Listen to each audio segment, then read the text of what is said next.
Le film La famille Asada de Ryota Nakano avec Kazunari Ninomiya, Haru Hiroki et Satoshi Tsumabuki.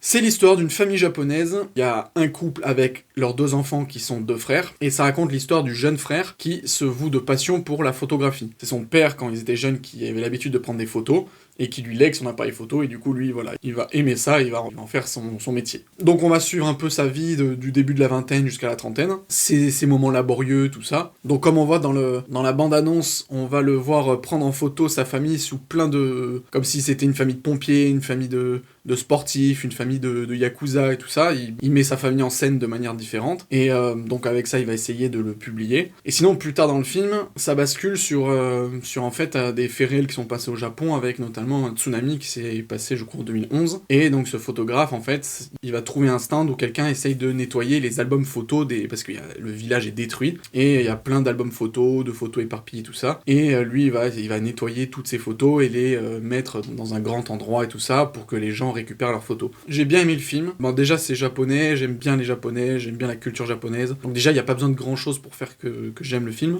Les acteurs sont touchants, il y a beaucoup de moments émouvants dans le film. Après, peut-être qu'il est un tout petit peu long, il fait à peine 2 heures, mais je trouve qu'il y avait quand même un peu de longueur. Mais sinon, voilà, ça reste un joli film, une histoire de famille. Ce frère qui aime prendre les gens en photo, parce que du coup, après, il prendra les photos d'autres familles, d'autres gens. Et voilà, vraiment, c'est un beau film.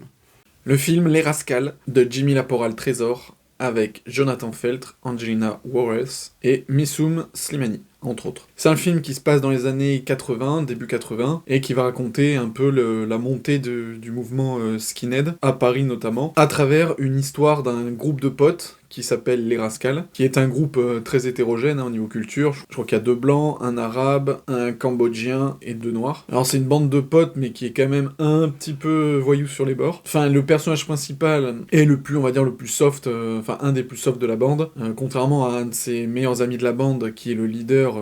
Mais lui, en fait, il va essayer à chaque fois de tempérer les choses. Et on va voir un peu, 2 histoires parallèles. Donc d'un côté, cette bande, et de l'autre, une jeune fille dont son frère s'est fait tabasser par un des membres des Rascals, et qui va plus ou moins vouloir se venger, et qui intègre en fait un groupe de skinhead. Le film est sympa, les musiques sont excellentes dedans, vraiment du bon son, notamment la première musique du film, ainsi que la dernière. J'aime bien comme le film est fait, dans le sens où ça sent vraiment les années 80. Bon, bien sûr, tout est fait pour y croire, et j'ai trouvé que ça allait même jusque dans le jeu des acteurs. Alors je sais pas si c'est fait exprès, ou si c'est naturel, mais même dans la façon de jouer, les acteurs, on a l'impression qu'on regarde une sitcom, alors moi, de ce que je sais, des années 90, mais voilà, on sent que, on n'a pas l'impression que même ces acteurs, ils jouent comme des acteurs d'aujourd'hui joueraient dans un film, même si c'est un film d'époque. Leur façon d'interpréter les dialogues, on sent que ça fait film du passé, quoi. Qu'on aime ou qu'on n'aime pas, en tout cas, je trouve que ça retranscrit bien l'atmosphère de ces années-là. Et sinon, le film en soi, oui, il est intéressant, ça montre que c'est pas tout blanc, tout noir, hein. Et au niveau, de la bande des Rascals,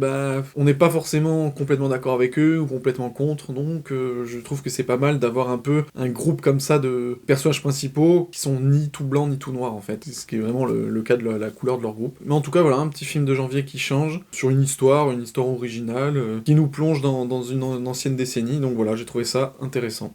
Le film Les Survivants de Guillaume Rénusson avec Denis Ménochet et Zahar Amir El Brahimi. C'est l'histoire d'un mec qui a perdu sa femme et qui vit avec sa fille. Il décide un jour de retourner dans son chalet à la frontière italo-française, et là-bas il tombe sur une migrante qui tente de traverser les Alpes italiennes pour aller en France. Ils vont être poursuivis par un groupe de personnes qui vont faire tout pour en fait choper la migrante et l'empêcher de passer, et donc ça va être un film un peu de survie en montagne, où ils vont tous les deux s'entraider, que ça soit pour lutter contre le froid et contre la traque aussi des trois qui leur veulent du mal. Le film est assez bien fait, on sent quand même un peu justement ce côté survie, alors ça joue bien sur le mot les survivants. Survivants parce que cet homme a survécu à un accident, et elle survivante parce qu'elle a survécu à ce qui s'est passé dans son pays, et même survivant dans le présent du film, c'est-à-dire qu'ils essayent de survivre à ce passage de l'Italie à la France, survivre face au froid et survivre face aux 3 mecs qui leur veulent du mal. On sent la dureté, on sent le froid, on sent les blessures quand ils en ont. Il y a une scène que j'ai beaucoup aimée de combat qui est très violente et très réaliste. J'aime beaucoup ce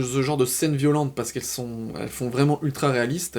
C'est pas le gros film d'action où t'entends des bruitages partout. Il suffit de 2 coups de poing pour te rendre compte de la violence de la scène. Donc ouais, cette scène du film, elle est vraiment très impactante. La fin du film aussi, on pourrait se poser la question pendant tout le film de pourquoi ce mec aide cette migrante comme ça, et bien sûr, à la fin du film, on comprend pourquoi. Alors, petite section spoil, donc je vous invite à baisser le son si vous l'avez pas vu. Ce qui est bien, c'est que justement là, on pourrait se dire, ah, c'est un film, voilà, pro-migrant, voilà, le mec, ça y est, il va sauver une meuf de nulle part pour la faire passer alors qu'il la connaît même pas et tout, pour le côté humaniste et tout. Et en fait, non, il est beaucoup plus terre à terre le film, quand on voit qu'en fait, eh ben, la femme qui l'aide ressemblait énormément à sa femme qui est morte d'un accident de voiture, du coup, que lui a commis en plus. Et donc en fait, on comprend que c'est une sorte de repentance. Il a tué sa femme, et là en fait, il va sauver cette femme. Sur ça, je trouve que c'est bien fait. C'est pas juste, voilà, un mec qui est de nulle part, qui par bonté humaniste va vouloir la sauver. Donc ça en soi, j'ai bien aimé. Voilà, sinon, il y a un truc que je n'ai absolument pas pigé. Alors, s'il y a pas ça, il y a pas l'une des meilleures scènes du film, et il y a pas tout le suspense du film. Mais le truc, c'est que ces personnes qui leur veulent du mal, je ne comprends pas.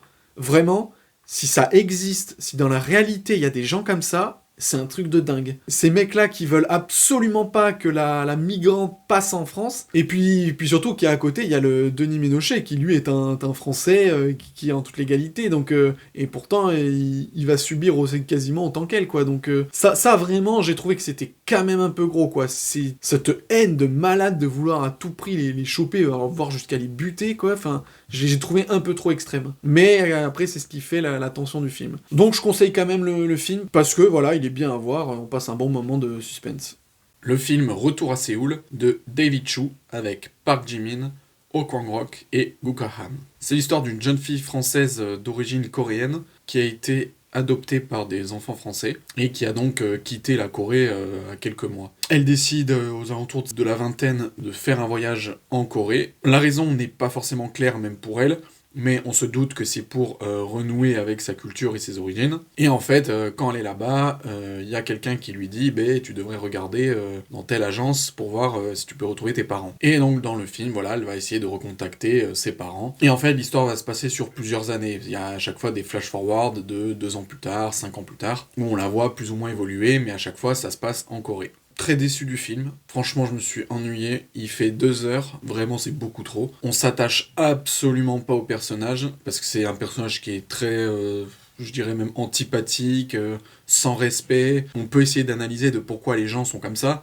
mais en tout cas, et vraiment un personnage comme ça, moi ça ne m'intéresse pas. Je peux pas la saquer dans tout le film, j'ai qu'une envie, c'est qu'il lui arrive que de la merde, parce qu'elle traite les gens comme de la merde. En fait, c'est hyper dur de regarder un film où on en a rien à foutre du personnage principal, quoi. Le début est sympa, la première scène où ils sont dans un restaurant, où elle discute avec des amis à elle qui sont coréens mais qui parlent français. Déjà, on voit un peu au niveau culturel comment ça se passe, tout ça. Mais après, enfin ouais, tout le reste, même le rapport, donc quand elle va vouloir contacter ses parents, tout ça, je le trouve pas assez intéressant, pas assez poussé. Donc vraiment déçu du film, quoi.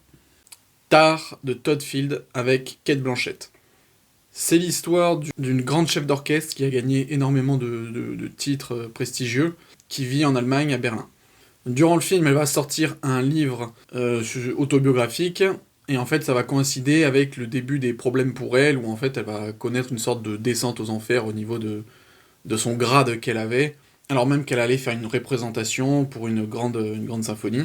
J'ai vraiment pas grand chose à dire sur le film, voilà, ça suit vraiment son histoire, quoi, avec les hauts, les bas, surtout les bas. En soi, Cate Blanchett, elle joue vraiment très bien. En fait, j'ai préféré le début du film à tout le reste. Il y a quand même plusieurs scènes dans le film qui m'ont intéressé, celle où en fait elle donne ses points de vue en fait sur la vie, la société, le rapport entre les hommes et les femmes, enfin voilà, il y a plusieurs scènes comme ça où il y a un peu des débats informels sur ça, et elle, j'aime bien ce qu'elle dit dans le film, j'aime bien sa vision.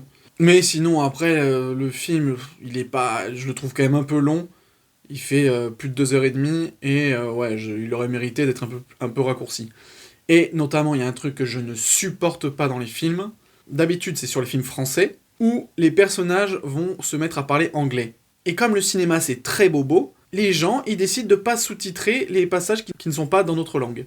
Donc ça veut dire que voilà, dans les films français, quand ils parlent en anglais, démerde-toi, si tu sais parler anglais, tu vas comprendre ce que les acteurs disent, si tu ne sais pas parler anglais, tu comprends pas ce qu'ils se disent. Et ça, je trouve ça d'un niveau de merde, et ça y est dans beaucoup de films un peu comédie bobo françaises. Et donc là, dans le film, où donc ça parle en anglais, mais aussi un peu en allemand, toutes les scènes où elle dirige son orchestre, il n'y en a pas beaucoup dans le film, mais toutes les scènes, elle parle en allemand à son orchestre, et ce n'est pas sous-titré. Ça veut dire que là aussi, il faut se démerder à savoir parler allemand pour comprendre ce qu'elle dit. Alors bien sûr, c'est pas des monologues ou des choses, j'imagine, hyper importantes. Mais n'empêche que ça fait chier. On regarde le film, en plus, les scènes où... Elles peuvent être intéressantes, ces scènes où elle dirige l'orchestre. Mais non, on nous traduit pas, donc en fait... et ça, je trouve ça dégueulasse.